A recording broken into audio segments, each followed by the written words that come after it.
CMH, your #1 historic sim racing network, presents Auto Racing 22.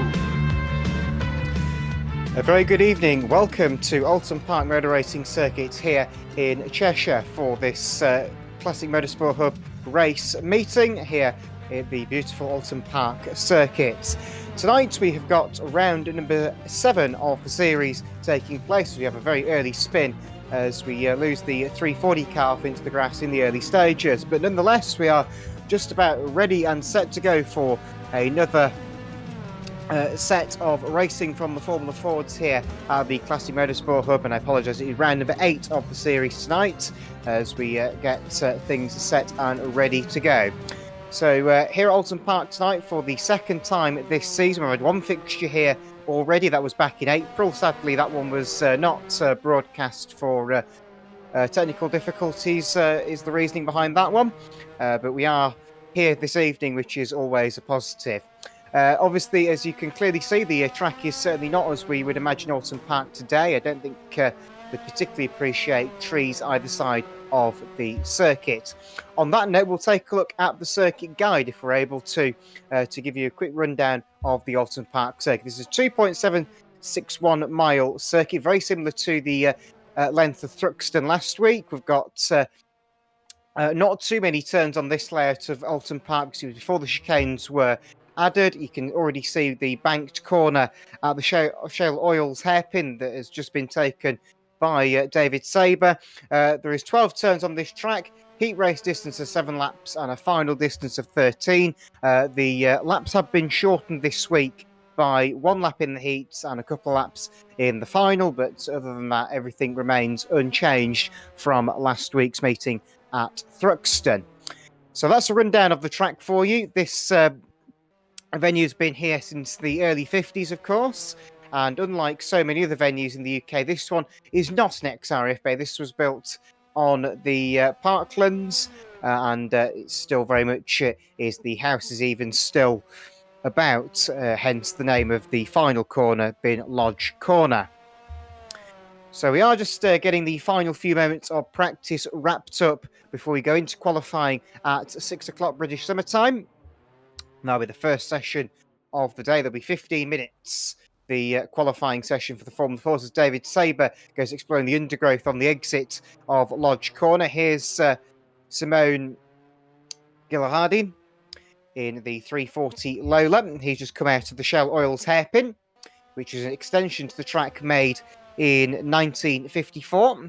Before that, the track was terminating, if you like, at what is now Island Hairpin, which is the shorter configuration of the circuit, only ever used these days once a year by the British Touring Car Championship on their one of 2 appearances at the Oulton Park Circuit. We've just seen a rather large incident going through Knickerbrook, and here's David Saber in a lightweight Superleggera model with the front nose cone hanging off the front of the car. So we are just going to take a look as well while we wait for qualifying to start at the championship standings following Thruxton 7 days ago. So Pascal McCullough leads the championship standings on 92 points, and David Saber in second place on 86, and Joe Gillett is third on 52. He's tied with Owen Potter, who is fourth on countback with 52 points as well. Klapinski is fifth on 39. Matthew Sabioni is 6th on 37. Chris Hood is 7th on 36. Luciano Cuevas is 8th on 22. Simon Witt is tied with Cuevas with 22. He's in 9th on countback.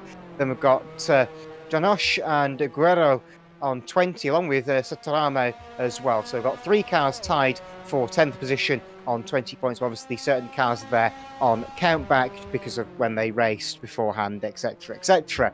But that's the championship standings going into the 8th round of the championship here at Oulton Park. We've had 7 meetings go by so far. As I said, it's the second appearance of the year here at Oulton Park.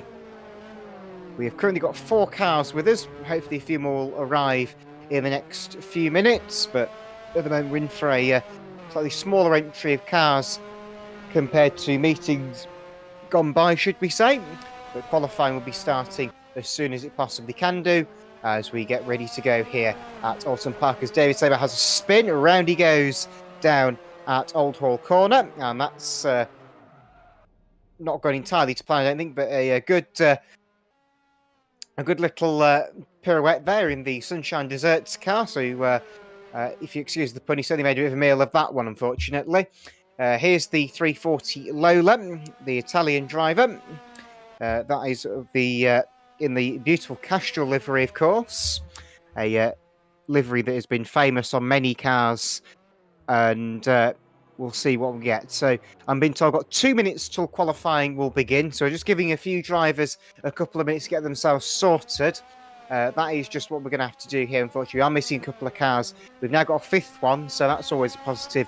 But like I said, I think we're just waiting for a couple more to join us, and then we shall go racing here at Oulton Park this evening. So thank you all very much for coming along. We hope you enjoy your evening of racing with us here at the Classic Motorsport Hub around the Oulton Park circuit in its very traditional look, should we say. It certainly doesn't look like this anymore. The track is fully homologated by the FIA, of course, and MS UK, and you can see here in this configuration, it's basically, if you have a crash, there is a very nice oak tree that will be comforting your blow. Maybe not comforting is the word, but it will certainly be stopping your accident rather quickly. And obviously the straw bales, of course, in traditional standards as well around the circuit. So looking like we've got a decent night in prospect. From what I understand, last time the Formula Fords came here, the racing was absolutely brilliant, which is always good to hear. And from what I understand, there was a bit of a smash in the final, sadly, which eliminated a few cars in rather spectacular fashion. We've now got yet another car joined us, so we're up to the giddy heights of 6.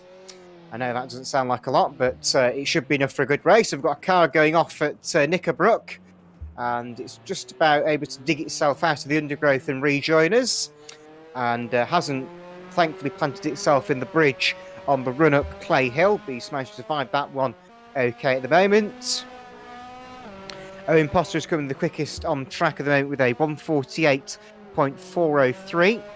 He's currently 3 seconds clear David Saber in second place on a 1:52.169. Obviously, the races today, even though they've shortened the laps a little bit, they could be fairly lengthy because the lap time around the Oulton Park circuit is a fairly long one. It's a long layout, and there are a few slow corners on it as well, which will certainly reduce the lap speed miles an hour wise. It's not anywhere near as quick as Thruxton, which of course is a very similar length to this Oulton Park circuit. We've got a couple more lap times that come in as Simone Gillard-Harding has come through and taken a 2-minute 4.072, which is, I have to admit, not the quickest of lap times in this world, as it's a full 15 seconds off the leader's time, which you don't need me to tell you that's not very quick. Anyway, checkered flag has just gone out on practice, so I think we're just going with what we've got. I think we've got 6 of them for the qualifying session, and we'll see how we get on with tonight's race action. So just awaiting the all clear at the end of the pit lane, and once we've got that, I think we'll be going. We've got cars queuing up already. The green light has been shown. The green flags are out around the circuit to initiate the session, and away they go then. We'll give them a couple of moments, of course, to get lap times set. Like I say, this is just the outlap we're seeing these cars do now. They will have their flying lap after they cross the start-finish line. Of course, that's very much, if you haven't seen Formula Ford before, any form of circuit racing, that the qualifying session is going to set the grid to some extent. In Formula Ford anyway, the way it works is qualifying sets the grid for the 2 heat races. The even-numbered cars in qualifying go into the second heat of racing, and the odd-numbered cars go into the first heat of racing. So the field will be split in half for the 2 heats. They will all the cars will get 1 heat. Then the lap time, then the race time combined from the 2 heats will then form the final grid. So basically, the heats act as an extra qualifying session for every car in attendance. And then the 2 groups of cars will be combined back together for the final, where they will go into a full all-in race. So that's how that works. There'll only be 2 sessions here today where all 6 cars we have at the moment will be out on track together.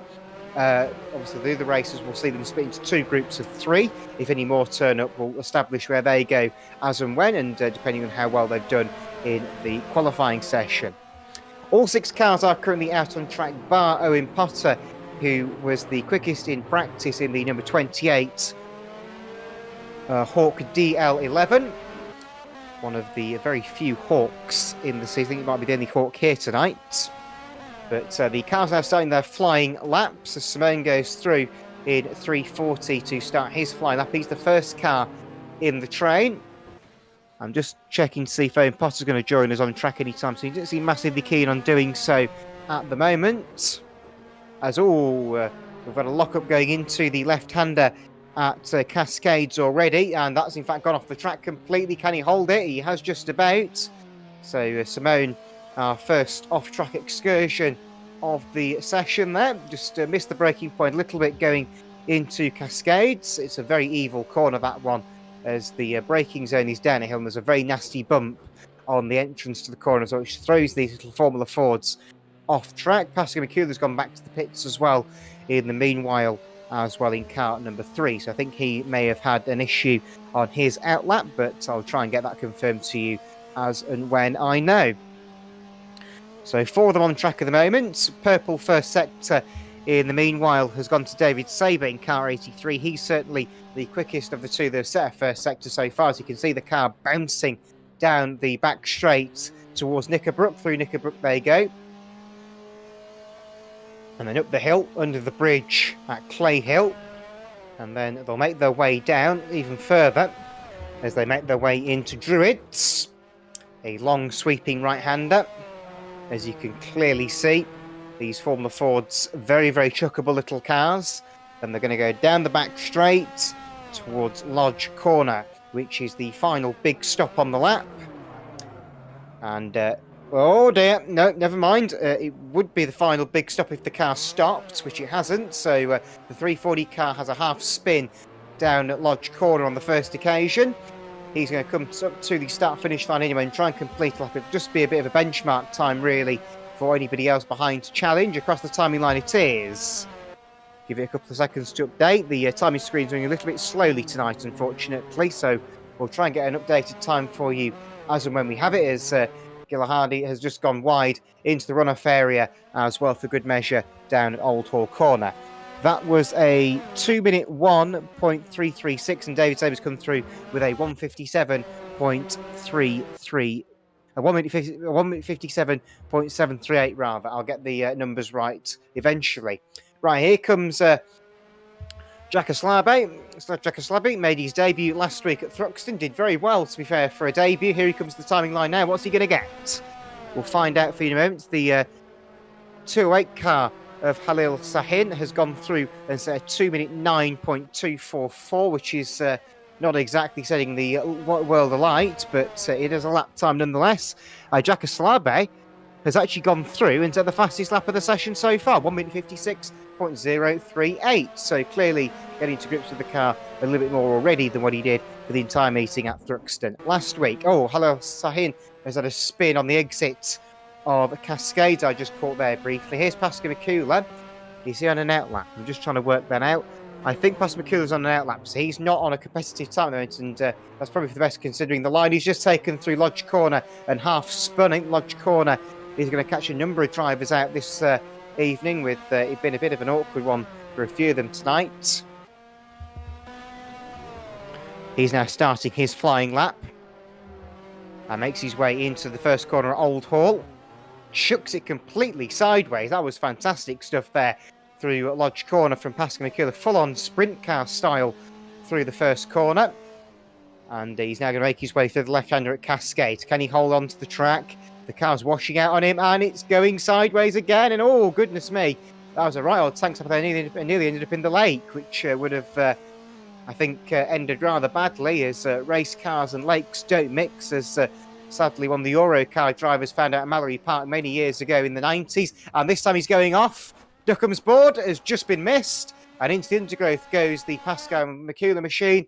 And I was going to say if he got going out of the swamps comes Pascal Mikula, but clearly not is the case there. Right, Owen Potter's now on track and doing some good. He's currently on an outlap. He's not on a competitive lap at the moment. He's just coming up Clay Hill, so he's getting himself wound up for his first flying lap of the session that I'm aware of anyway. There may have been a failed flying lap earlier on, but I don't think so, as he has been in the pits for the entire session thus far as I'm aware anyway. I'm prepared to be corrected on that later on, of course, as I normally am. So we're just updating you where everything is. There's Owen Potter at the moment at Lodge Corner. It's almost like there's oil down at Lodge Corner today. It's catching a lot of people out, which is not really one of the corners I expected to catch people out, to be honest with you. I was expecting the hairpin at Esso Corner to be the main problem, or the Shell Oils Corner, Esso, whatever his branding is at this period. It's the Esso Corner at this current stage. And we've got another car in the 7. I think Joe Gillett has also joined us in his machine as well. So good to see Joe back with us. He wasn't with us at Thruxton last week, so great to see him back out. Obviously a very, very quick driver in Formula Ford. He is out in car 57 this evening, as he is for the entire season, as he's one of the permanent drivers within the Formula Ford scene here at the Classic Motorsport Hub. David Sabre, in the meanwhile, has gone quickest with a 1:48.543. I've not really been keeping up to date with the lap times a huge amount at the moment. I'll try and get those to you as and when I can. Jaka Slabe is second place, 1:52.552. Simone Gilandin one is a 2:01.336. And then it is Halil Sahin, a 2:09.244 is his quickest lap. So just the 4 of them setting laps at the moment. We've still got 3 of them yet to set lap times, but I'm saying this here and now, it's looking a lot better than it was about 15 minutes ago when we thought we were going to have to go just the 4 of them, but we managed to get 7 of them now, so that's a little bit better. It means we're not going to have 2 sets of 2 cars, which I have to admit wouldn't have been the most lively of nights. I've got a car in the runoff area at Lodge Corner. I think that was Pascal Mikula exploring the Oulton Park grass a little bit more than what he was already. Owen Potter's come across the line and set a lap. We'll wait for the lap time to get posted on the scoreboard. He set purple first and second seconds, I can tell you that. Has he got it for the third as well? That's my question. And the answer to that question is yes, he has. 1:47.195. He goes top of the timing sheets by 1.3 seconds over the second place man of David Sabre. Pascal Mikula throwing himself into the left-hander at Cascades. He is still yet to set a lap time, unfortunately, so his session is clearly not quite going to plan. He did say he was running a Thruxton setup in practice, on the assumption that hasn't quite worked. I'm not really surprised going off how different the 2 circuits are. But everyone is just keeping themselves circulating, just trying to get those laps in, all important. You just need to get yourself on the grid realistically for the heats. If you can do the work in the racing, then fair play too. That's the joy of this format. Obviously, if you're not a hot lap specialist as such, and you are a bit more of a racer, then this format works very well for said drivers, as they can make their positions up in the heats and try and get a quick heat race time. Obviously, that goes on the account of you don't end up battling too hard with your opposition, which can sometimes lead to some slightly tamer races in the heats, with drivers not really wanting to battle, which is fully understandable given how the system works for the Formula Fords. It's still Owen Potter your leader at the moment. We are on board with Pascal Mikula coming through Lodge Corner and up Deer Leap, which is the final official corner on the track. There's a nose cone under the track on the exit of the corner. Somebody's had a moment there out of our sight. And was that a lap? That was a lap for Pascal Mikula, just waiting for the timing sheet to update and give us the lap, as Halil Sahin has improved his lap time and got a 2:02.267. Pascal Mikula's lap was still awaiting, and that has put him second place. He's gone with a 1:47.624, still 0.4 of a second off the quickest time set by Owen Potter a few moments ago. Here's Joe Gillett 57 going round the Esso hairpin, and out of it again. as he makes his way down the back straight towards the sweeping right-hander Knickerbrook, which of course is the location these days of the second commentary box here at Oulton Park. Well, it was once upon a time. I don't know if it's still there or not. I've never actually been to Oulton Park before, but I'm certainly hoping to be in attendance there on Saturday when the GT Cup Championship comes to Oulton Park for its only visit of the season. Along with that, we've got plenty of action as well from the Focus Cup Championship and 3 of the Porsche Championships as well, which should be set to be a decent day of racing at the Cheshire Circuit. There's Joe Gillitt's coming to a slow-moving David Sabre in number 83. David moves aside, lets the quicker car go round his outside. Jack Slabe in front of them as well in his machine. He is running in car 75 tonight. As 57 Joe Gillitt has a bit of an under-rotation as they come into Lodge Corner, but he survived it and kept it on the black stuff, which is rather important. The black stuff is certainly more important than the green stuff for a Formula Ford. Across the line comes Joe Gillitt. Is that going to be a lap or not? It was indeed. We'll try and get a lap time for you as and when the timing screen is willing to update. Like I say, I do apologise for the lap times maybe not coming to as quickly as they would normally here.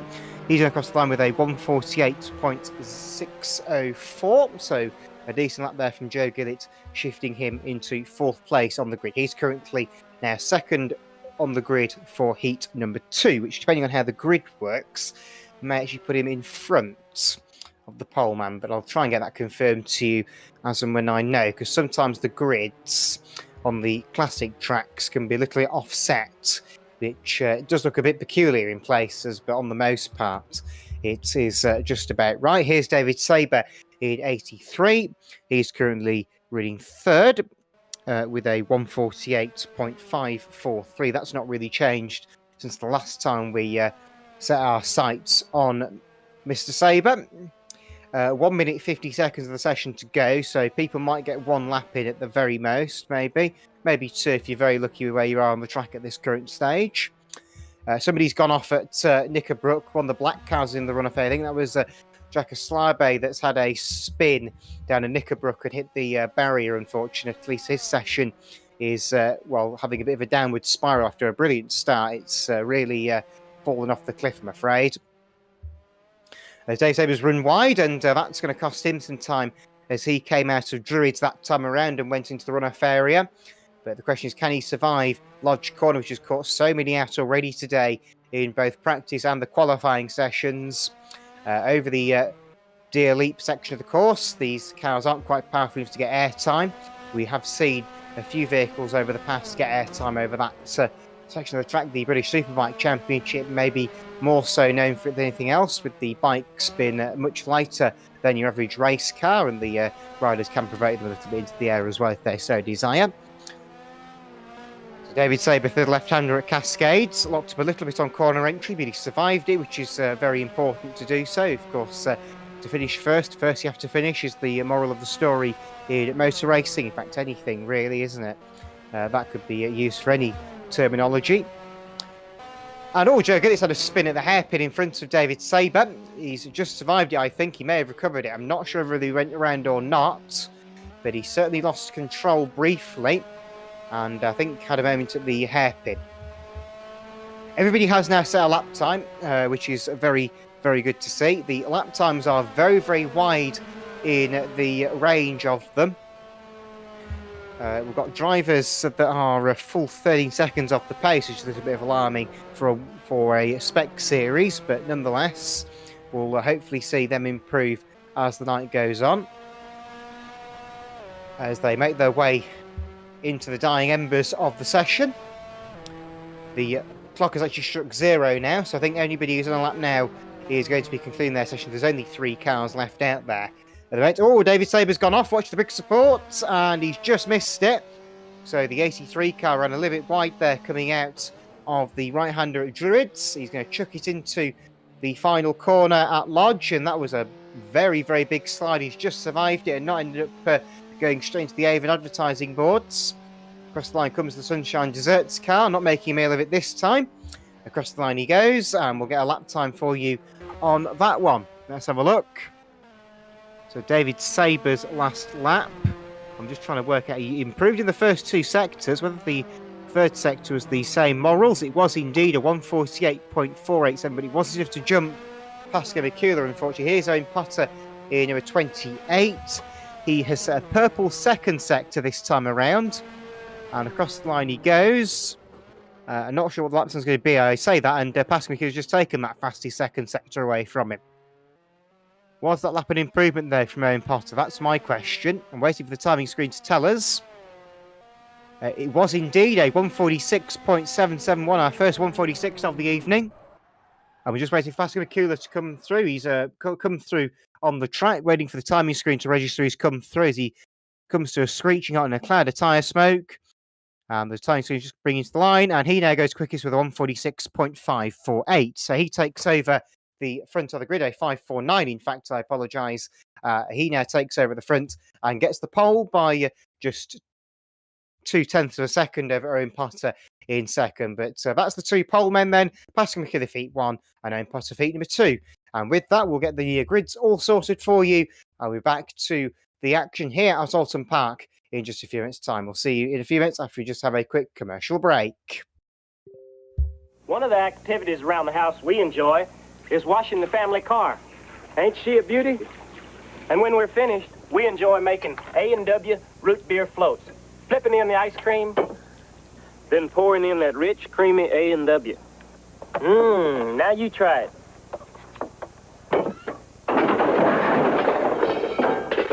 Darn, only had 20 payments left. Make yourself an A&W root beer float.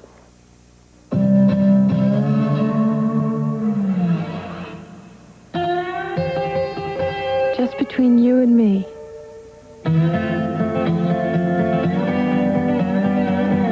This is one of nature's best kept beauty secrets.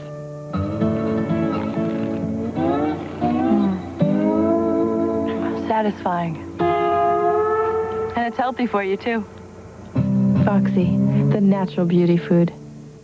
Not since the days when Grandma was a bathing beauty has there been such a table-clearing phenomenon. The Friday Night Fun Club on ABC has everybody hungry for Perfect Strangers, Full House, and Mr. Belvedere. It's Yummy and tummy. and all you have to do is watch. Plus, this week, the new treat, Philby. All right. No pushy salesman will call. No physical required. It's all free on ABC. Oh, look at that. One look and you're hooked. Join the Friday Night Fun Club this week.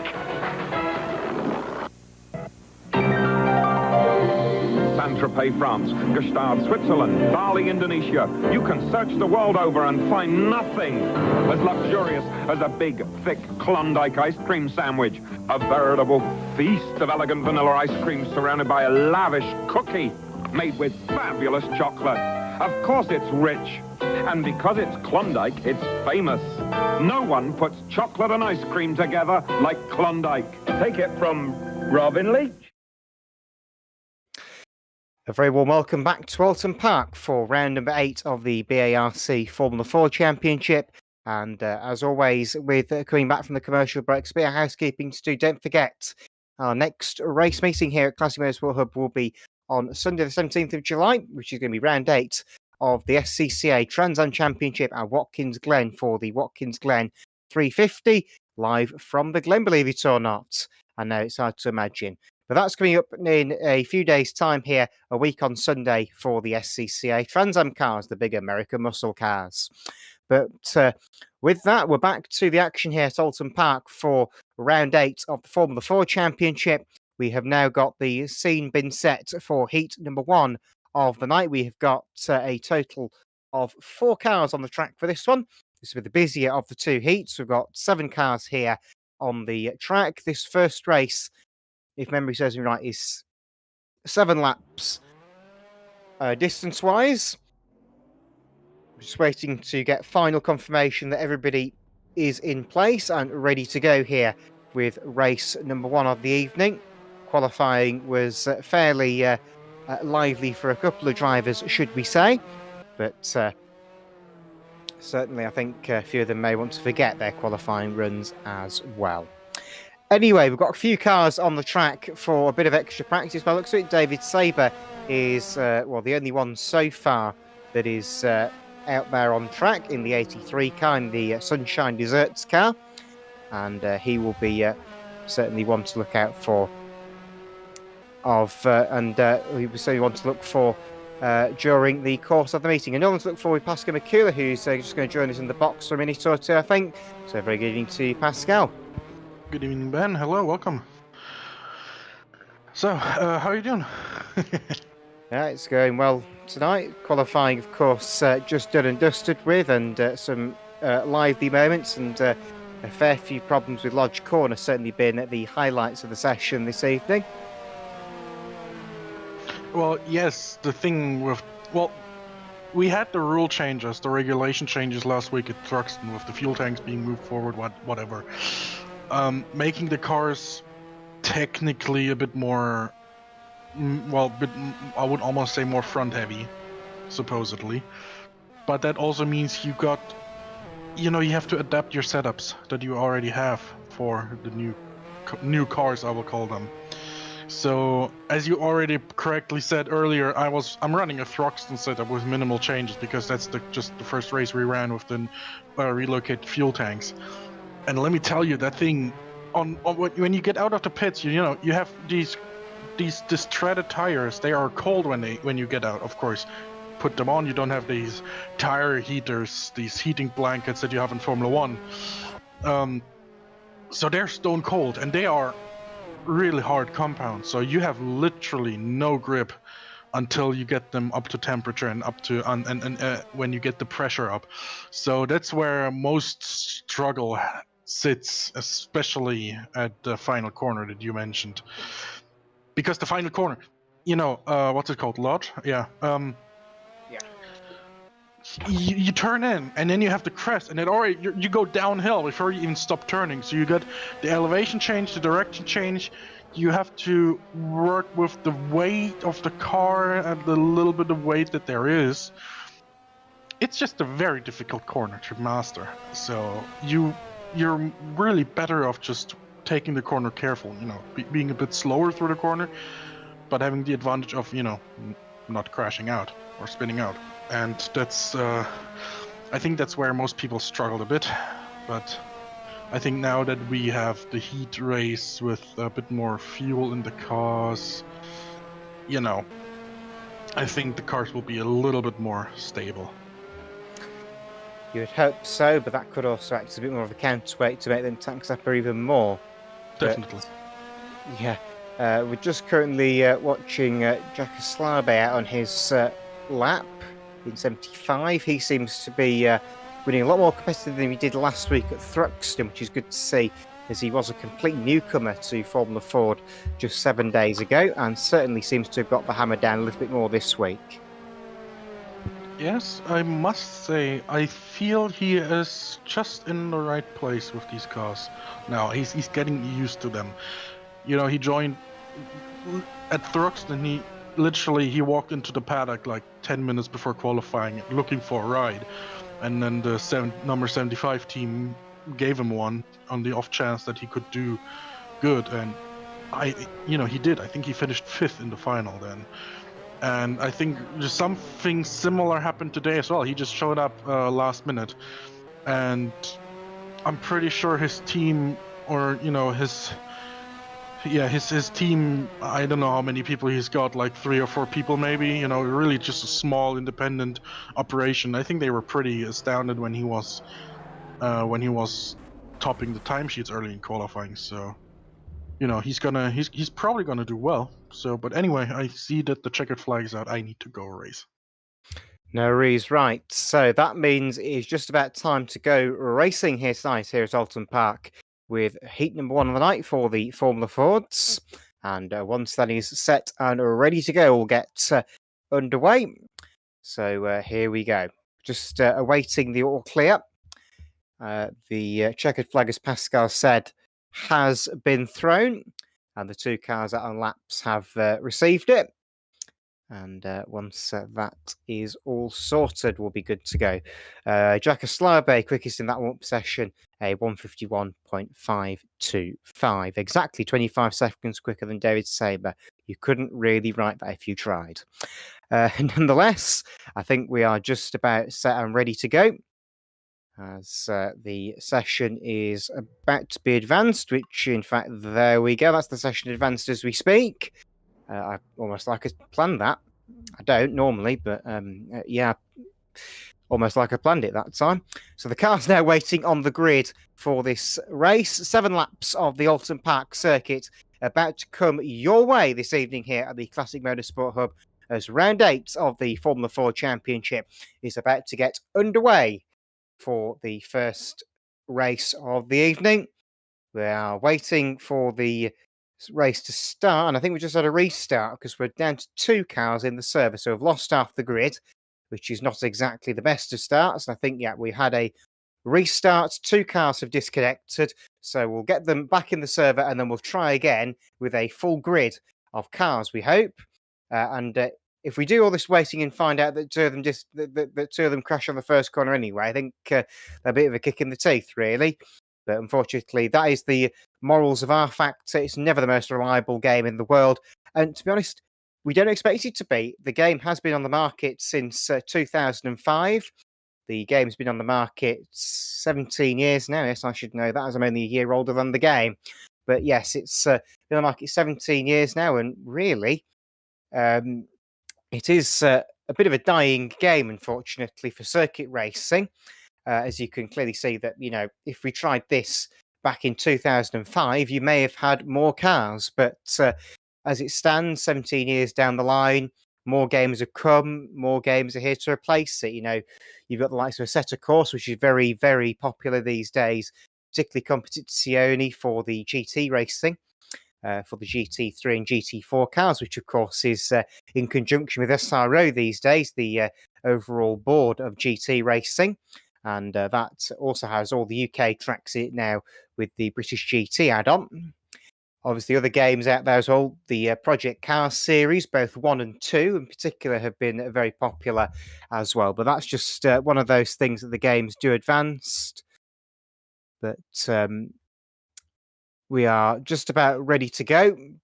I think we're just waiting. Yes, we've got all 4 cars in the server. We are just set and ready to go. So once we've got everybody on the grid, I think we'll start. That's generally how the race works. You wait for everybody to be in the server and then you go. I mean, if people are taking their sweet time with it, there may be occasions where we just tell them they're not racing and we go without them. Just waiting for the session to advance, which I think it has just done so. As Pascal McCullough's car is now sat on the grid. He will be our pole sitter for this race, as he was first place in qualifying. And he will hopefully be lined up alongside by David Saber, who is there in line now.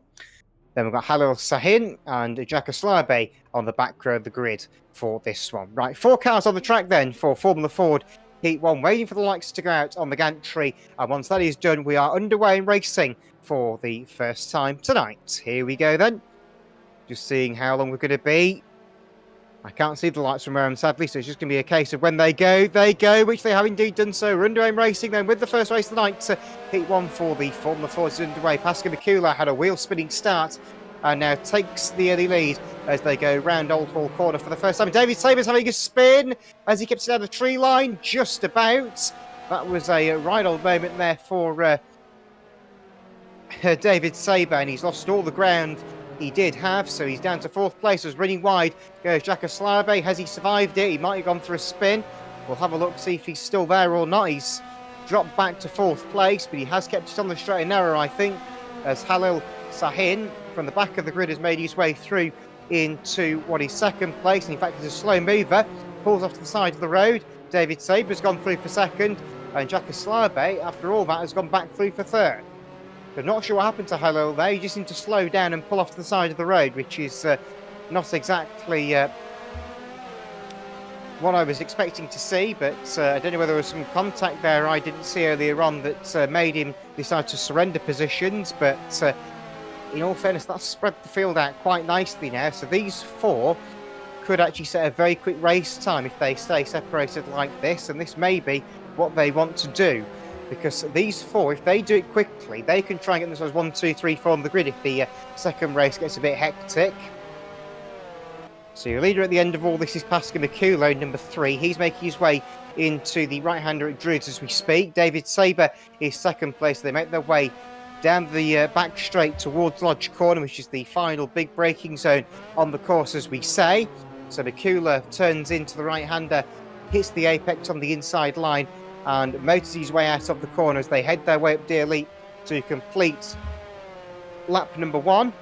Pascal Mikulo leads the way then to complete the first lap as the race leader.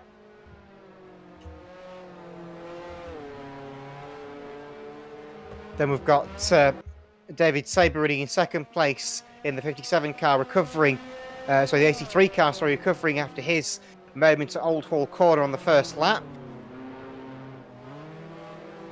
So the leader's been strung out now to 3.2 seconds.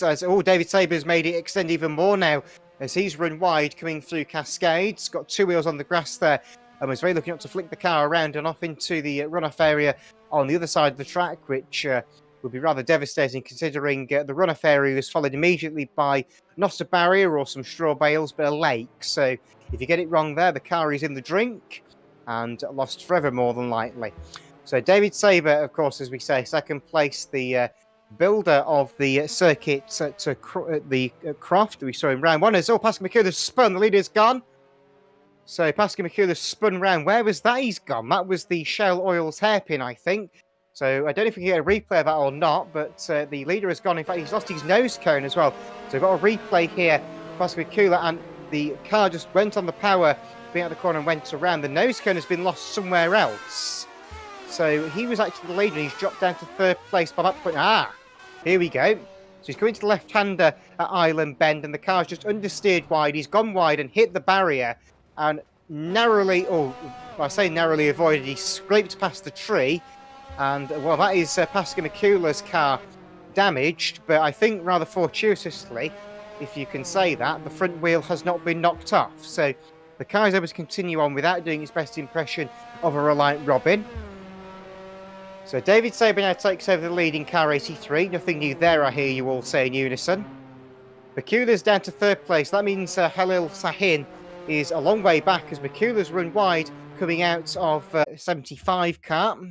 As that could be an issue. Right, time to commentate on the timing screen, I think, is the moral of this story then. Right, so let's just have a look what's going on then. So David Saber is your leader still, but he's got Jack Aslabe closing in on him. The gap has come down a second in the first sector, to my knowledge. It's gone from 7.1 to just 6 seconds and then back up immediately to 9.8. I think Jack Aslabe's had a moment at the hairpin, unfortunately, which has lost him some time, which is unfortunate. As it looks like, it certainly looks as if David Saber's pushing quite a lot here as the timing screen is well alight with his name. We are now thankfully back with the footage, which is a good thing. I apologise there for the loss of camera footage, ladies and gentlemen. Like I say, that was a few technical difficulties, sadly. We are fortunate that the stream did stay connected there, thankfully, which is very, very fortuitous. We lost connection to the server, but thankfully the stream stayed alive. So looking at Jack Aslabe, we've lost Halil Sahin. He's in the pit lane, so I think we've lost the Turkish driver. I don't know what's happened there, but he's obviously binned it at some point when we've not been looking. There's David Saber is your race leader still. And the split times on the server have just needing to be updated at the moment. Just trying to find out what the lead time is going to be. According to the live timing, it's 12 point. So it keeps coming down, but it's about 10 seconds at the moment. Just looking to see what the sector times are going to say. And the gap between the two of them is still not being shown to me, sadly. But we'll try and get back to you as and when I can. It's about 13 seconds at the moment. It keeps fluctuating, of course, with them coming into slower corners and then accelerating out of the corners. It does mean the split times fluctuate a little bit. Pascal Mikulo is running back in third place as we have, as I say, lost Halil Sahin in the 208 car. I'm not sure what happened to him, but it could be a similar problem to what we saw last week where his internet disconnected during his heat race, unfortunately, which sadly does happen in this world of technology. No matter how good it is, it can still go wrong, as our director very kindly pointed out for us during this race with his internet router playing around a little bit, and that sadly lost us pictures for a minute or two, but thankfully we were able to keep on going with the stream, and thankfully for me I had a timing screen at the ready so I could use that for a few moments. So here comes David Saber round to complete, I believe, his 4th lap, coming into lap number 5 of this race now. Always locked up at Old Hall Corner and very nearly gone wide. In fact, he has gone wide and nearly gone off into the runoff area, but he's kept it on the straight and narrow. I wonder if that was a very quick lap that he's just done. Let's have a look. Yeah, final sector was fastest, as here's Jakoslabe having a huge under rotation going into the first corner at Old Hall Corner. He's got Pastor McCullough hunting him down like a pack of wolves, or maybe a fox hunt. That could be another way of describing it. Just waiting to see what we get as they make their way round. So it looks like... right, okay. I think from what I've seen, from what Halil Sahin is saying in the general chat, I think he may have had a suspension problem after he hit a wall or something. I'll try and get that confirmed to you fully. But I think that was the problem we've had with Halil's car, and that is why he's out of the race.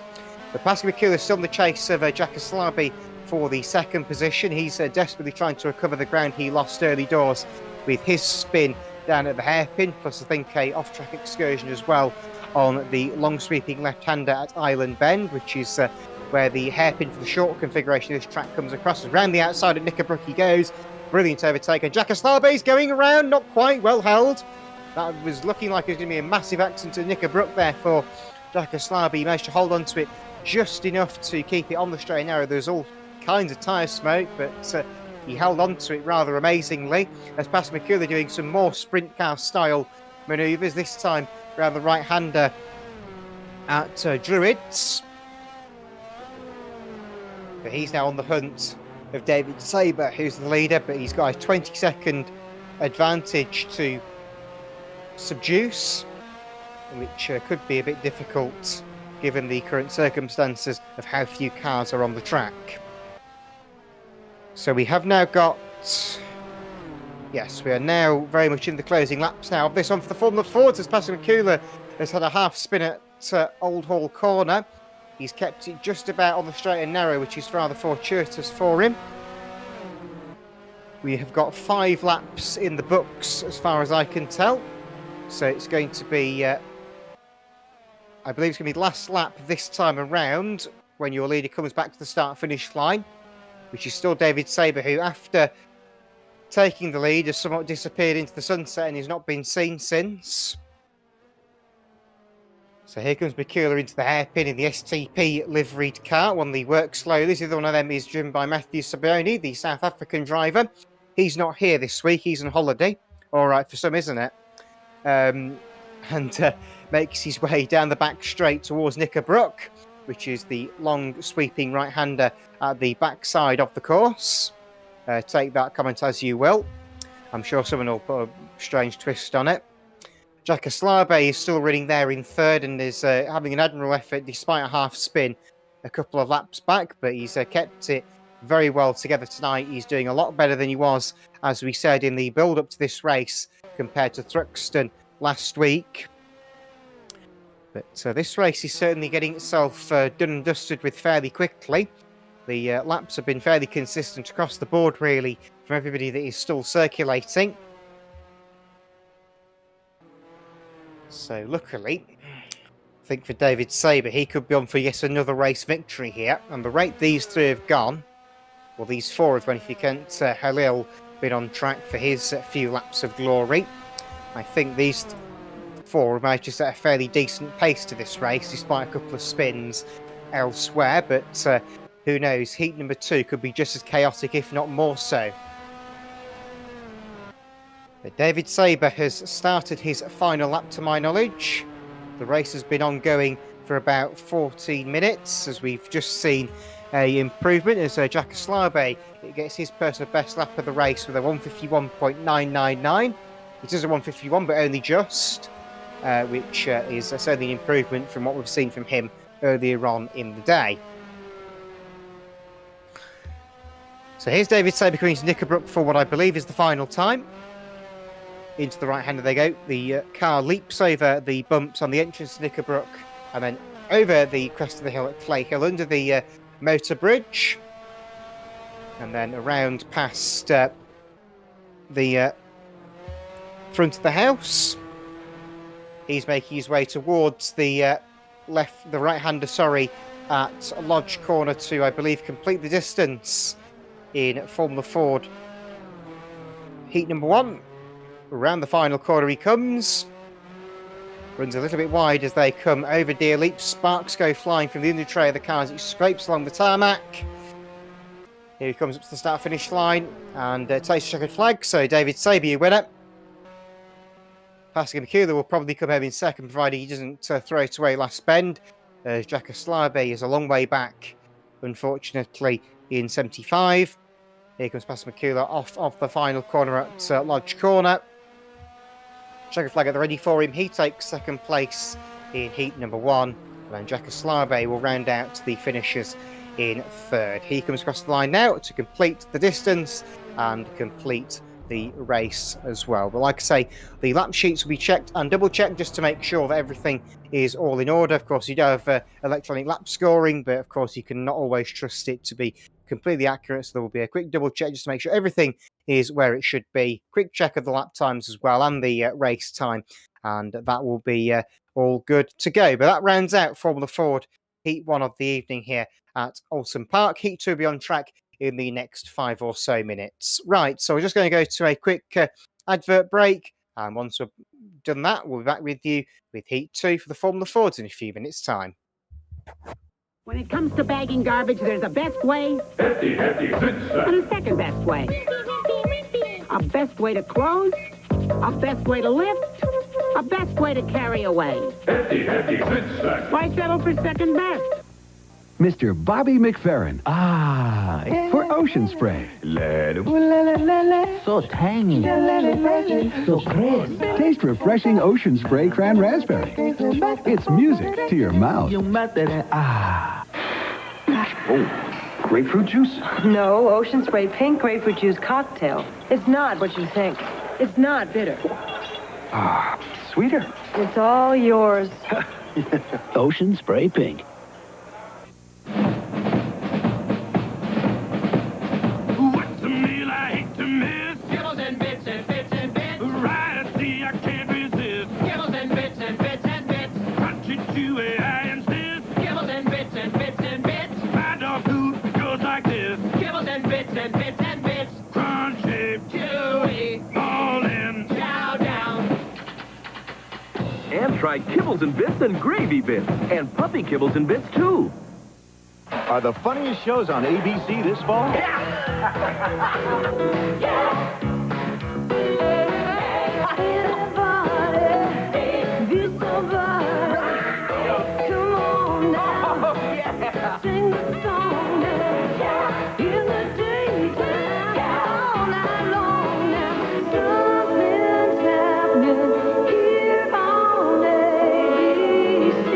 Coming this fall.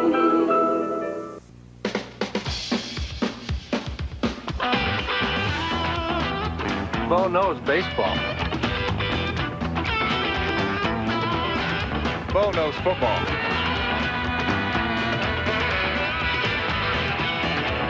Bo knows basketball, too. Bo knows tennis? Bo knows running.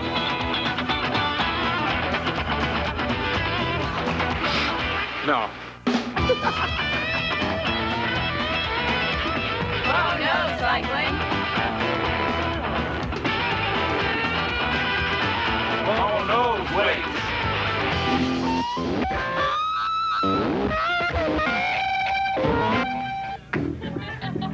Folks, you don't know diddly.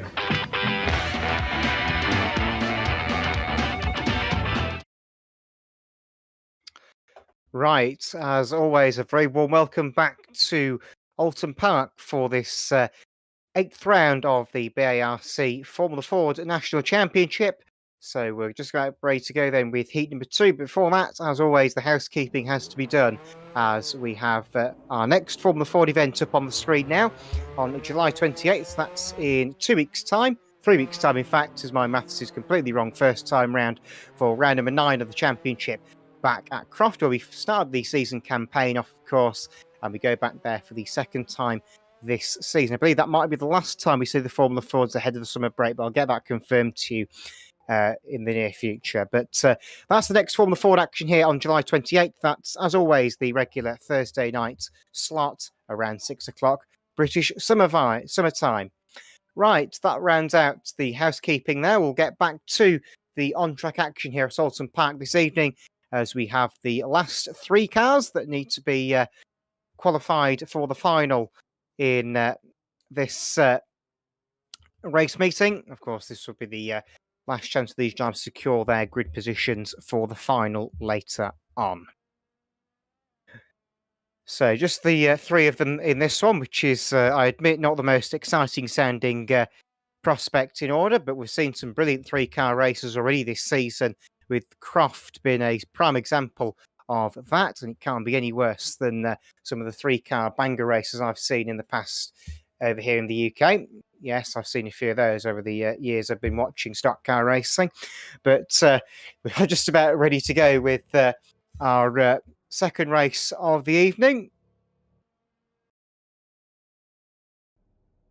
So we're just double checking that we're all set and ready to go. We've got a car out on the grid. We've got 2 cars out on the grid, in fact. So I think we are about ready to go then with race number 2 of the evening. This is heat 2 for the Formula Fords, the second of our half-car heats tonight. And with any luck, we don't have any more technical difficulties during this race. So waiting for the lights on the gantry to be extinguished. And once that is done, we will be underway with this one, second race of the evening on the track. So once again, just the 3 of them out there. Let's see what they can do. Okay, lights out, away you go. Owen Potter gets a great start from inside of row number 1. He's the only person to be starting on the right-hand side of the track for this start. So he's got the inside line to turn. Joe Gillett falls in line behind in second place. And they will now romp away as the 1-2 by the looks of things, as they make their way into the left-hander at Cascades for the first time of asking. And they're both around safely. Oh, the car in the background isn't so much. I think, yeah, Simone has gone well and truly off the track at Cascades and has gone exploring down onto what would be the Foster circuit these days. Owen Potter has got the early advantage as they come into the hairpin for the first time, and in fact locked up there just on board now with Joe Gillett, number 57, in the all-red machine. A very vibrant colour. You're certainly going to see that in your rearview mirror, of course, when it's approaching behind you at, going off Joe Gillett's speed at Croft, warp speed. And in fact, they're going to have an overtaking manoeuvre going on, I wonder, side by side. As they come to Knickerbrook, they fall back into line. They're going to go line astern into Knickerbrook for the first time. I was wondering if we're going to have an overtake or not there, but the case is certainly not to be for this occasion, as Gillett runs a little bit wide. I think Potter may have run wide a tad as well. So Owen Potter is your early leader as they come into the right-hander at Druids for the first time. It's now going to be a run down to the right-hander at Lodge Corner. Just waiting to see how well they get on. They somewhat lost the Italian.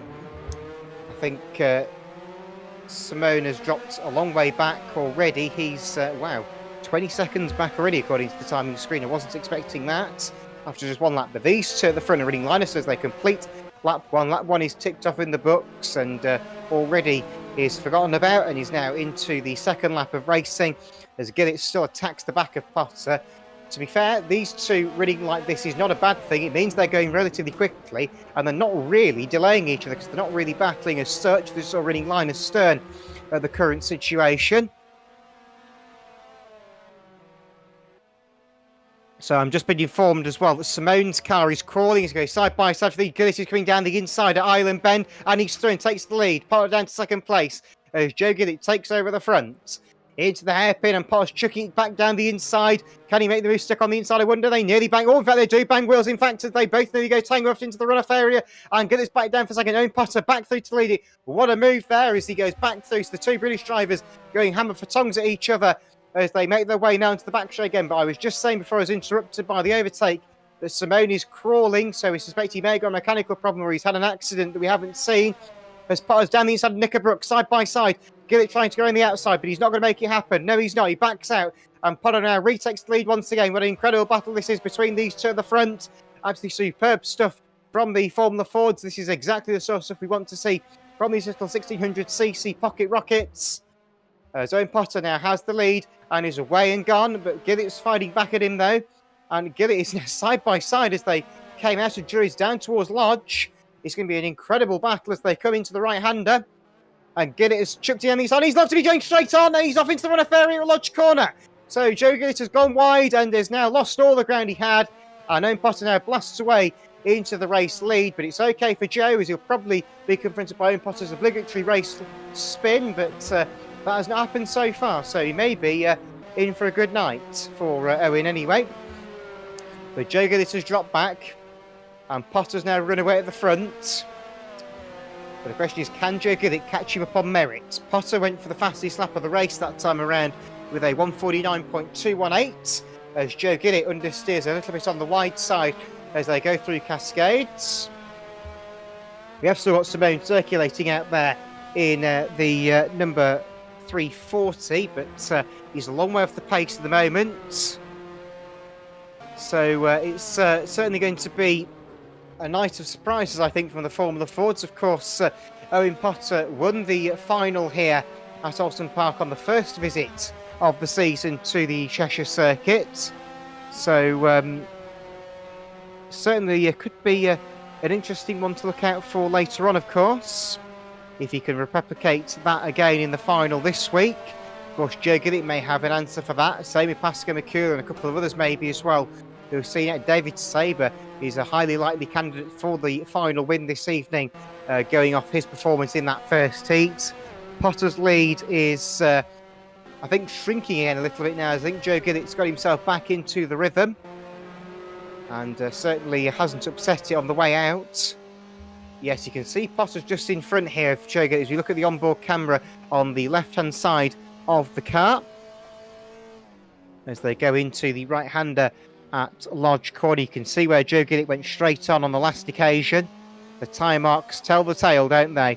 And, well, I don't think they're going to be going anywhere anytime soon. But anyway, down the main straight, Potter ticks off on the lap as the race leader. That is now 3 laps done. We're on to lap number 4. So it's going to be around halfway. And Potter's gone. He's spun it. And what did I say just a lap ago? It was going to happen, and it has. So once again, second time this season, commentators curse on Owen Potter. Sorry, Owen, but it's going to happen every week. Right, Joe Gillett now takes the lead over his own Potter's obligatory race spin now. I wonder if he'll have another one later. We'll find out whether he'll go for 2 for the price of 1, I wonder.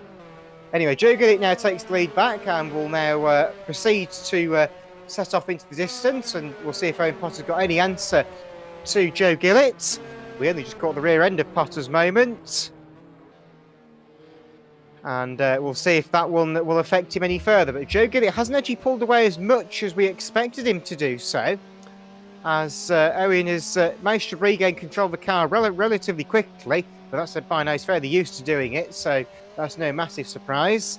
Over the top of the brow of the hill as they make their way down towards Knickerbrook for what is lap number 4. So we are around the halfway stage of this race for the Formula Fords, and Potter's really attacking the grass there, trying to get back on terms with the race leader. How well it's going to go, we'll find out, of course. Like I say, Owen Potter certainly a bit of a star of the show when it comes to tin top racing, as he is very successful in the British touring cars, the super touring machinery from the 90s and early 2000s, and I've seen him do very well as well in the super silhouettes, which for people who don't know what they are basically space frame coupes and hatchbacks that run 2-litre Vauxhall red top engines, which are very, very rapid machinery, and many of them will have started their life out on the ovals with hot rod racing. Of course, Owen as well was also been very rapid last night in another meeting at Castle Combe with the Austin Healeys. A mod I never thought to see on R Factor, but yes, Austin Healey 100s, very twitchy little car, should we say, as a British sports car you would imagine would be. But it looks like we're just waiting to see if Potter can close the gap. He has closed it back down to 1.9 seconds. It's closing even more now, but that could be more the fact that Joe's in the braking zone and Potter's not quite as yet, as they come into the right-hander around the hairpin at what is either Esso or Shell Oil's hairpin. Maybe both. They both come from the same pump, don't they? As they make their way round.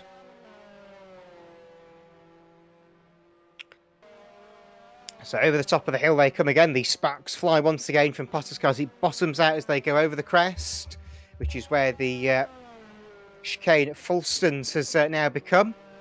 Like I say, the Oulton Park circuit has got a few more chicanes in it these days, purely to slow the cars down. And of course, it does, in fairness, produce some more overtaking opportunities. Well, particularly the chicane down in Knickerbrook. That is a very, very popular overtaking opportunity if they can get it right. A lot of the time they don't and clatter into each other, as the Legends Car Championship found out here back in April. But Joe Gillett is looking largely in charge, for the most part anyway, but he has unfortunately had his lead eroded a little bit here as the laps tick by, as we're about to tick lap number 5 off the lap sheet. So it's just going to be 2 more laps to run now for Joe Gillett as your race leader. Owen Potter still running in second place in number 28 as they go through the sweeping right-hander at Old Hall Corner. And all Potter's run wide. That may have been what caused him to spin. It would not surprise me. We've already seen David Taylor have a moment down at Old Hall Corner today when he went firing off towards the inside of the track in heat number 1 on the first lap. He was able to regain control and thankfully didn't have the same fortunes as Owen Potter. But Potter's certainly on the attack and has unfortunately lost a bit of ground now. So whether his good run is at an end, I wait to find out. But these lot seem to have managed to have a bit of a quicker race, I'd say. There's not been as many spins or collisions in this one, which is all the more positive for their qualifying positions later on in the final. So they go round and past the what would become the Fulstons chicane, in more recent times, over the top of the hill and down towards Knickerbrook. One of the most spectacular corners in motor racing, as it was back in this period. Of course, it's had its moments in R Factor. I remember here a few months ago at another league, Matthew Sabioni doing a quadruple barrel roll in a British touring car on that corner, caught the sausage curb on the inside and went for the mother of all rollovers, one of the most spectacular crashes I've seen in the rearview mirror this season. And that's including some rather spectacular moments in some of the contact formally on the ovals as well. But Joe Gillett has been closed up a little bit now by Owen Potter. The top two are fairly close together, but not as close as they were in the first couple of laps. Last lap this time by, the last lap board is at the ready, is going up and down on Joe Gillett in number 57, who's set and away for what I believe will be another race victory. He's taken his fair share of these at the Classic Motorsport Hub over the past. I think taking a few in the Masters Series as well last season. I think I remember rightly, he won some rallycross at Brands Hatch. His own Potter's understeered wide at Cascades and got off the track, bouncing over the grass there. His spine won't be thanking for that, as we did see going across the top of the hill. Simone was still going as he was going into Knickerbrook. He is still circulating. He's a long way back, but if he can finish, he'll still out-qualify Halil Sahin, who is still yet to complete a full race in front of my eyes this month, as he didn't complete a full race last week either, I don't think. So Joe Gillett is certainly away and gone. I think he's pretty much set in stone for the race win here. 4 seconds is the advantage between him and Owen Potter in the top 2 placings. So what has been a rather tame race, all things considered, for the Formula Fords in this one. But he was always set to be the slightly tamer of the 2 races, with one less car to worry about on the track. Joe Gillett coming into what is going to be the right-hander Druids for the final time. And then the right-hander again at Old Hall Corner very shortly. Sorry, Lodge Corner, Old Hall's the first corner. So, and we've got sad news that Simone is out. So we've lost the Italian driver, Simone Ghilardi. He's gone. I don't know what's happened to him, but he's disappeared. I think he's had a moment. And there he's in the runoff area. Just getting a replay up on the screen now for you as I think Joe Gillis is on his way to the win. And this is down at Old Hall Corner. So Lodge Corner, he's run wide, parked up, and that's the end of it. Unfortunately, Owen Potter's come across the line for second place with Joe Gillis took the win. So we're watching a replay of Simone's off-track excursion down at Lodge Corner. I had to say something, didn't I? But nonetheless, Joe Gillett in a rather tame but rather fast Formula Ford race, should we say, takes home the silverware and has probably, if I'm right in saying, has probably secured himself pole position for the race. But we'll find out in just a few minutes' time once we've got all the times and sheets confirmed and put together. And I can confirm to the Joe Gillett has indeed secured pole position from Owen Potter in second place. So, like I say, certainly the quickest event of the day so far, as Potter and Gillett get themselves on the front row, both in that heat race. David Saber will be third from Pascal McCull in fourth, and Jack Aslabe in fifth. They're the 5 cars that did the distance. Ghilardi will come across in sixth place after completing 5 laps, and Halil Sahin will be seventh after completing just the 2 of them. So certainly just a case of just the 2 of them. He can make it if he tries. Right, we'll go to a quick commercial break. I'll be back with you with the final for the Formula Fords in just a few minutes' time here at Oulton Park. They're 3 troubled children, and he's the trouble. Where have you been all your life? In a closet? John Candy is Uncle Buck from John Hughes, rated PG. Starts Wednesday at a theater near you. You can play it by the book. Literature. What is Brave New World? Who is Edgar Masters? Play it by ear. What is Stop in the Name of Love? Who is Weird Al Yankovic? Or make a power play. You're the new Jeopardy champion. But to win, you've got to play it. Jeopardy! Tonight at 7 here on Channel 7.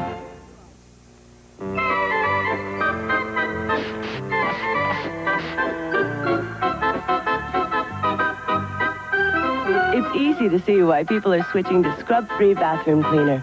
It cleans on contact. We put the lime juice in the Skittle, we are pleased to reveal. We put the orange juice in Skittles to give them more appeal. I say Skittles, I would like to introduce, I say Skittles. Now there's real fruit juice, we put the grape juice in the Skittle and the strawberry too.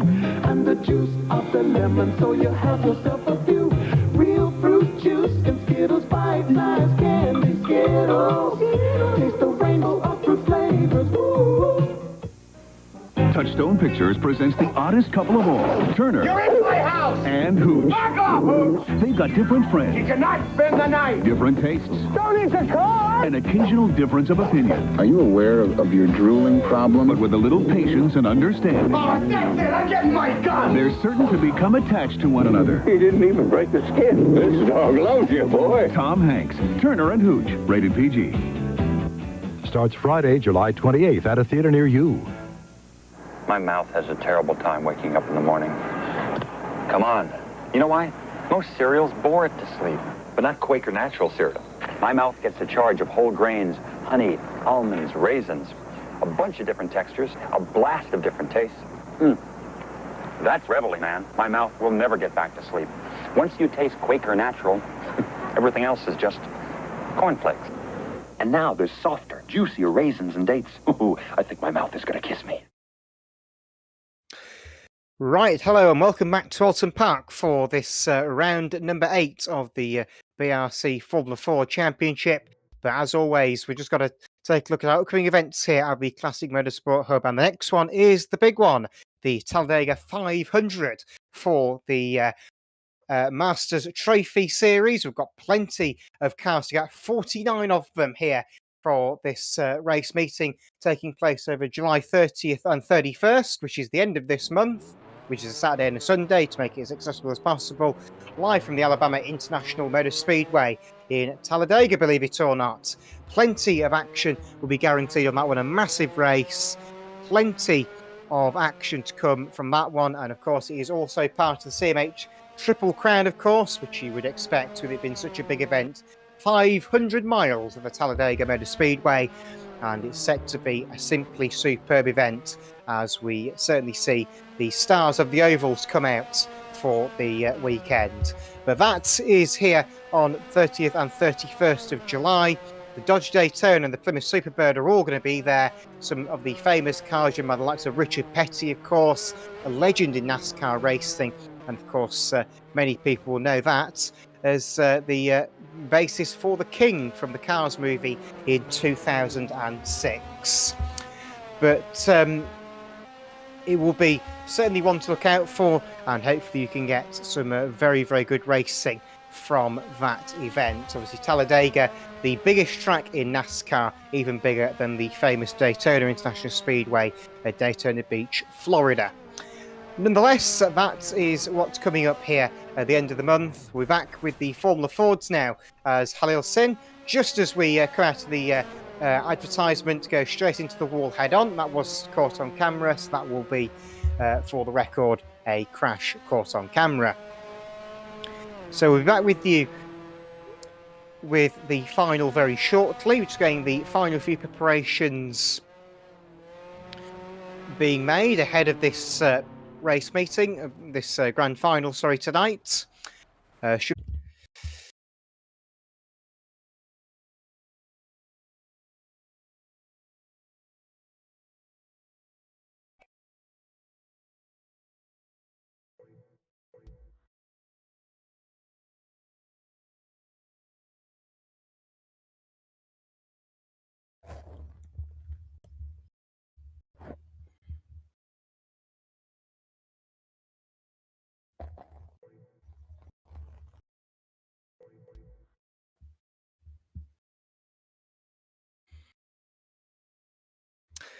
Right, sorry about that, folks. We've just had a little bit of a technical difficulty with the stream there. We are back online, and we will hopefully endeavour to keep everything connected this time. So that was just a few technical difficulties once again. Apologise on a few of those tonight. A few internet problems on our director's end, unfortunately, but that is all, I think, hopefully somewhere just about sorted. Maybe just have to wait for the pictures of the track to come back up as we get prepared for tonight's grand final. Just looking here, I've got the poster for the event on screen, of course. The famous Malak on the poster, on the Clubmans, of course. A series still running in the UK by the Historic Sports Car Club as part of the Classic Clubmans Championship. I saw them race at Mallory Park last year. Very entertaining championship indeed, despite not too many of them. So we are just waiting for the pictures to come back. There they go, just in time for the race to start. Joe Gillett will be on pole position in 57 after his storming drive in heat number 1.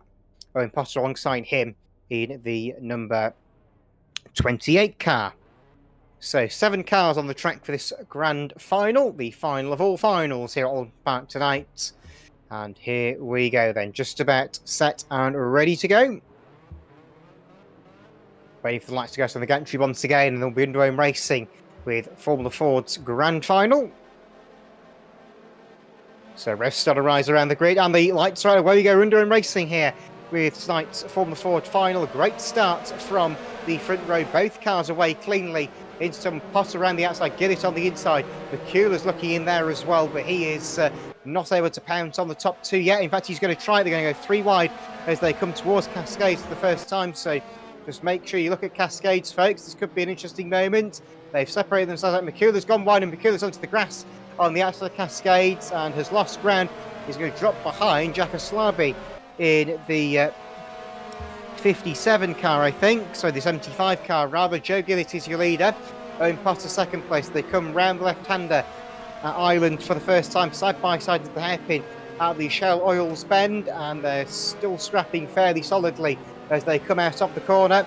The field behind, I think, have just about got themselves through. We'll see if we can get a look at the back of the grid here as everyone managed to survive the first couple of bends. McCullough's dropped a long way back, unfortunately, into 7th place, but I think everybody on the most part has survived the first lap in the okay side of things anyway. So Joe Gillett is your leader as they make their way round the right-hander at Druids Corner, at Knickerbrook, sorry, as they make their way up the hill towards Druids. I'll get my corners the right way round eventually tonight. I've managed to do that all night without getting it wrong until we get to the final, of course. As Joe Gillett and Owen Potter still have their battle going line astern down towards Old Hall Corner for the first time in this 13-lap race, and Gillett's locked up. Potter's got to the inside, but I don't know if he'll be able to do it or not. He's got alongside him at least, so we're certainly in for a great scrap between these two at the front, as Joe Gillett has got the run off the corner as they come back to the start-finish line. Potter is second place still. Can he make a dive down into Old Hall Corner? The answer to that question is no. He's had to stay in line at the moment. David Saber's running third in number 83. And then it's going to be Jack Aslabe rounding out the top four in fourth. Joe Gillett runs a bit wide in 57 and just manages to slot back into line ahead of Owen Potter, who nearly pushes him down towards I think there was some contact there, in fact, which may not be overly appreciated from a few parties in this one. But Potter's about to dive to the inside, I think, of Gillett as they come into the shoulder. In fact, he's going to try and go around the outside line, in fact, but that's never going to work, as he has to slot back in behind once again. The second time within a couple of corners that's been the case. David Saber is still trying to bring the train of cars with him. There's Owen Potter and Joe Gillett just sort of revitalised their battle from Heat 2 we saw earlier on. That was very lively indeed. Here comes Owen Potter. Is he trying to get a Knickerbrook? The answer to that question is no, he's not, sadly, which means that we do keep them line astern for the time being. David Saber still running there in the third place. He's 11 seconds behind the lead battle, which may sound like it could be, too much for them to catch up. But like I say, just takes these two at the front to have a moment or two, and that could change the complexity of the race, no shadow of a doubt. As Owen Potter goes to the inside as they go into the right-hander at Lodge Corner, and 3 goes to take the lead. So Owen Potter, your new race leader in car 28. Joe Gillett is coming back on the outside though, as they go round Deer Leap, side by side, start finish line. This will be close on the timing line, and Joe Gillett retakes the lead, and Potter falls back in second place. But Potter's going to look down the inside at Old Hall Corner, and he's not managed to get his nose on the inside, but Gillett's run wide into the grass. So Owen Potter makes his way onto the inside line, and they bang wheels there as Gillett and Potter nearly went around, and Gillett's going sideways. He's held onto it, and Potter around the outside at Cascade, so all is well as Potter now retakes the lead. And David Saber still running second place. Personal best after Pascal Mikula. Halil Sahin, his terrible night continues. He's out of the race already, and we're only 2 laps into this one. So Owen Potter takes the run out of the hairpin there. He's got Joe Gillett still following him behind. David Saber still third. But Potter was looking quick in Heat 1 until he spin, of course, which was a rather vital turning point for the race, as Gillett is up alongside him now.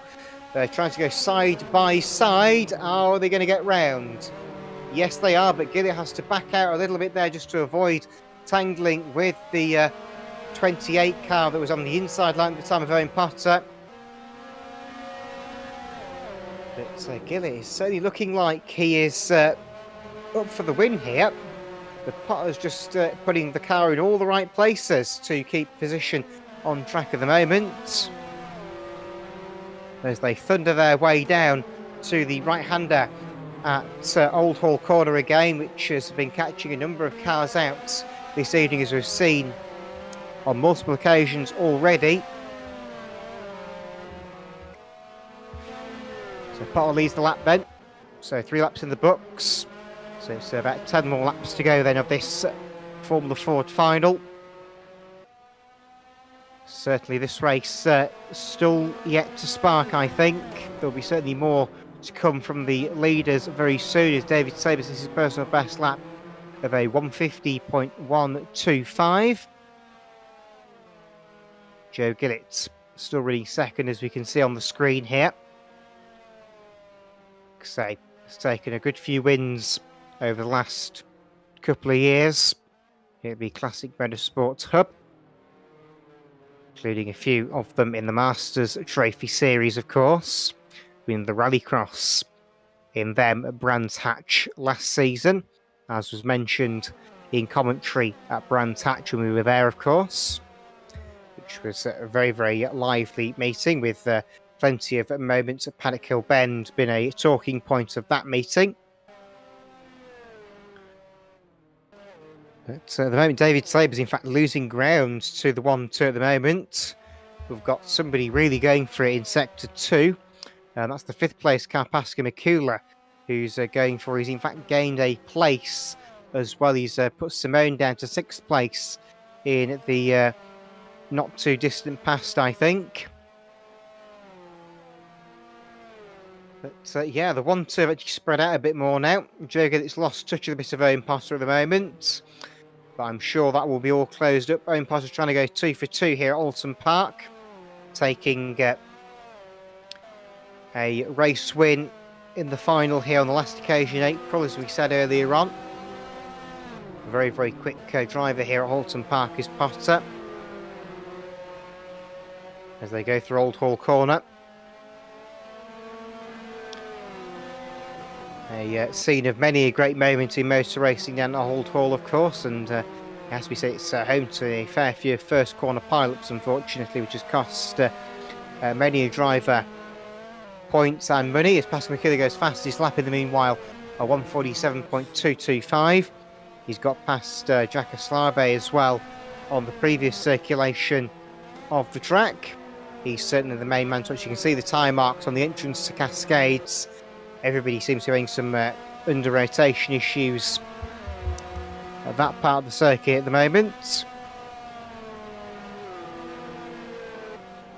And there's Joe Gillett going up the hill the opposite way to Pascal Mikula in the number 3 car. So this race is certainly feeling a lot more drawn out than other races that have gone so far tonight, as we are 4 laps in the book, so I'm at number 5 at the time being, which is good to see that we are getting through the laps to some extent. David Saber still 3rd. He's not really been seen a lot in this race. He's kept himself in no man's land really at the moment. As all past Mikula's run wide coming through Knickerbrook, and he's running wide. Has he been able to refine the track, I wonder? I'm guessing so, as the director's not come back to him. Oh, Potter's gone again. This time he's spun at Lodge Corner, and he's held the lead this time at least. Now, was that a full spin or a half spin, I wonder? Whatever it is, he's kept the lead just about. Joe Gillett's not been able to capitalise, but has really gained ground on him at least, so he might be able to make a move in the very near future of this one. As you can just see, as they come down to Cascade, they are line astern again. Potter seems to have got the legs on Joe Gillett on the most part, but obviously Potter appears to be making a few mistakes. In fact, Gillett's got the slipstream as they come down towards left-hander at Island Bend, and I think he's got down the inside. Yes, he has zips down the inside, and I think Potter's got very little answer to try and get back down the inside, and that is certainly the case, as I can see. So Joe Gillett and Owen Potter now run line astern, but switched around from the previous time we would have seen them as they head towards Knickerbrook on lap number 6 of the race. It's halfway next time, by so please, halfway next time. With Joe Gillett, your race leader. Owen Potter running 2nd place, we're a bit wide there. So former champion in the Nordic Trophy last year for the Sports 2000s. He took his class win in that championship. That was the championship that predecessed these Formula Fords here at Classic Motorsport Hub. He's now sat right under the rear gearbox of the Joe Gillett machine here as they come back towards Old Hall Corner into the right-hander, and Gillett's run a little bit wider than Owen Potter here. Has he got the grass? The answer to that question is no, he hasn't, which is always a positive there. He didn't quite lose control. Pod dives to the inside of Cascade. Can he make the move on the inside, I wonder? The answer to that question is yes, he can. I think he's side by side. I think he'll have the inside line for Island Bend. Whether he'll have the inside for the hairpin, we remain to find out. If he can make the move stick here, that will answer all the questions that follow. And Joe Gillett's gone off the track. Oh dear, this could end badly. Oh, he's in the tree. He's hit the tree and he's gone. So Joe Gillett has spun and wiped the nose cone off the car. Owen Potter has now managed to extend his lead to around 5 seconds with that mishap from Joe Gillett. Unfortunately, that was going to happen eventually for somebody. It happened to Pascal McCuller in Heat 2, or Heat 1, I should say. And it's happened again. David Saber is in third and is now, beginning to catch Joe Gillett following that incident down at Island Bend. It's a very tricky corner, that one. The cars are not overly keen on a long sweeping left-hander such as that. And Owen Potter's off. Where's he gone? Whereabouts is that?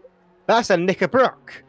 So Owen Potter's gone into the undergrowth and he's out of the race. So that's another leader gone. That's 2 leaders in 2 corners.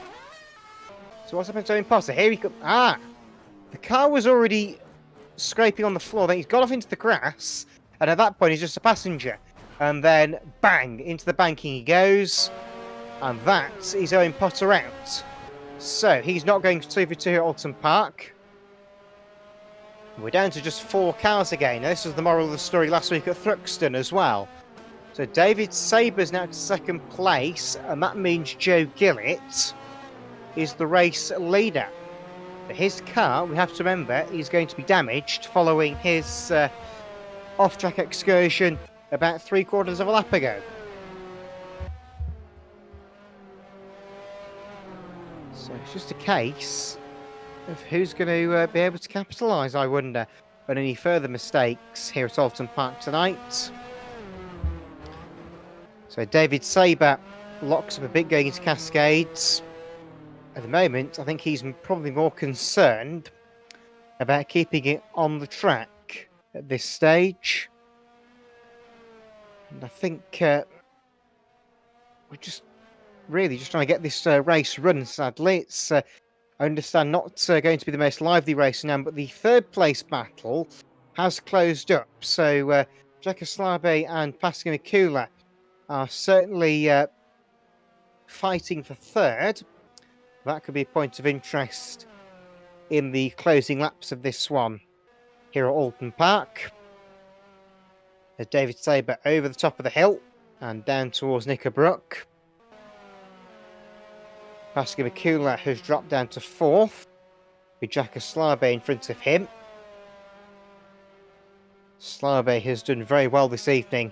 Again, as Pascal said, a bit of a last-minute arrival this evening as he was last week at Thruxton. So Aslabe leads McCuller over the top of Clay Hill. Long sweeping left-hander into the right-hander down at Druids.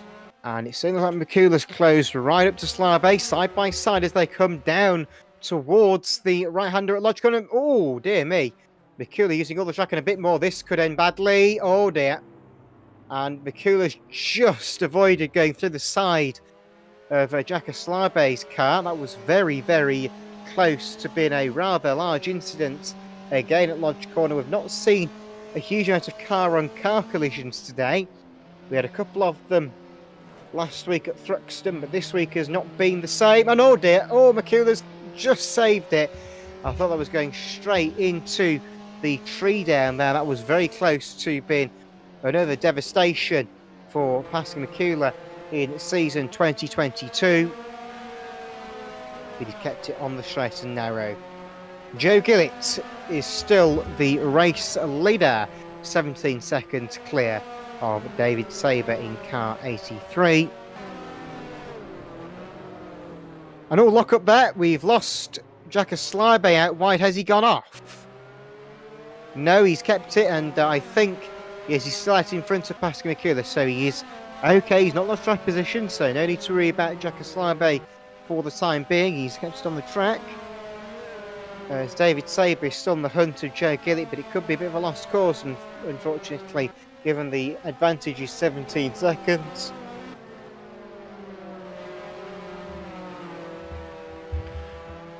So Joe Gillett is certainly looking like he's the man to stop tonight here at Oulton Park. He could be on for a second win tonight following a victory in heat number 2. Jakoslabe. Oh, Jakoslabe and Pascal McKillop hit each other. They're both gone. Oh, dearie me. That's going to be talked about in no end, I would imagine. Mikula hit the back of Jakoslabe after a half spin. And unfortunately, those two are both spun, which has cost them some rather precious ground that they could have had if one of the top two had hit problems. Oh, Jakoslabe's in the runoff area and crashed into the bales. And Mikula's pulled up as well. So, car park, I think, is the word to describe coming out of Druids. So the top two have to watch out, of course, with those two cars stationary in a dangerous position. Jakoslabe is out. Pascal Mikula could be out as well here. He's got going again.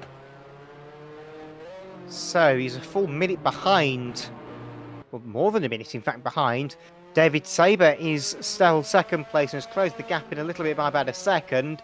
But that gap is, in fact, going all the way back up again. Over the crest of the hill he goes. It's just the final three now. In a very, very high rate of which Pascal McKillop is in the pit lane. I suspect his race could be over. Yes, it is. So then there were two in our Formula Ford final tonight here at Oulton Park. Joe Gillett still remains to lead. David Sabre soaring second place, so possibly two of the quickest cars out on track tonight are left to fight it out to the death. But unfortunately, I think they're just a bit too far apart for anything to... I think they just need to try and keep themselves on the track, really. I think they're too far away, really, to battle. David Sabre's over trying everything he knows to catch Joe Gillett, but I don't think it's going to be enough. We're on to lap number 11, so mercifully, I think we've only got 2 more laps to go, which I think is probably for the best, as at the rate we're going, we won't have any cars left to finish. So I'm just being told that Pascal McKillop's... There was a loss of concentration, sadly, and that just caught the back of Jakoslabe's car, and that was the end of that for both of them. I think it's only a few drivers finding out just how difficult Oulton Park is. And, well... who knows? This race is just going to be a sort of get these 2 remaining cars to the finish. Unfortunately, here at Oulton Park this evening, it's not going to be the most lively end to a race imaginable. Let's just hope Joe Gillett's car is filled up enough to make it to the end.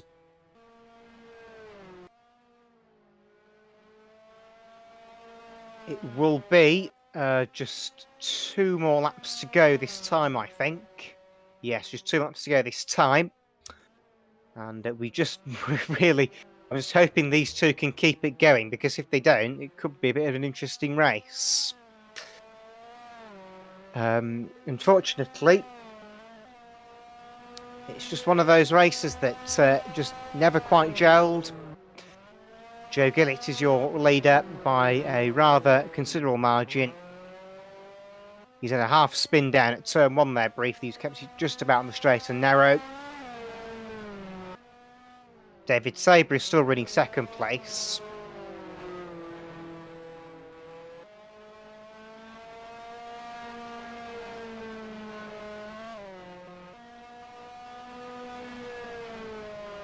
As they come, well, the leader anyway comes into Island Bend.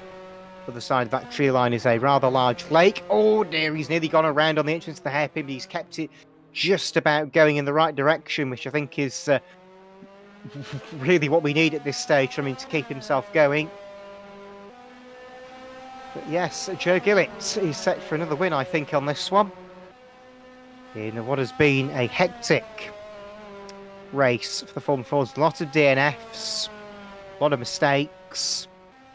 Unfortunately, the racing didn't quite come to life, I'm afraid. Just going to see if Joe Gillett can keep it going just about. David Saber still running second place, looking for himself some more championship points. I don't believe either of these two in attendance at Thruxton last week, so this is two drivers that probably could be doing with the points after a bit of an absentee from the lineup.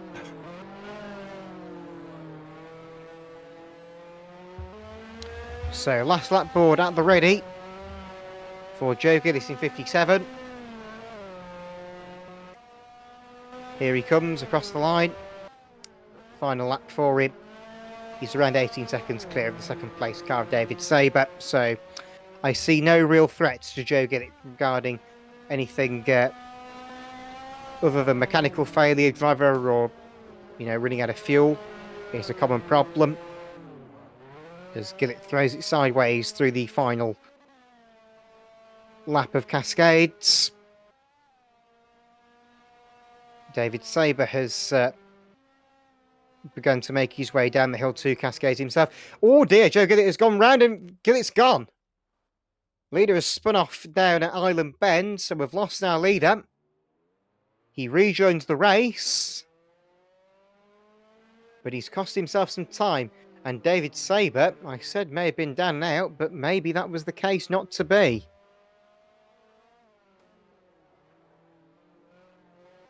So unfortunately, Joe Gillett's race not going all its own way again, as it derailed very momentarily there. That's the second time we've seen Joe Gillett have issues down at that section of the course this race. He missed the tree this time. Passing McCurley didn't manage to miss the tree either, did he? So that's the end of that.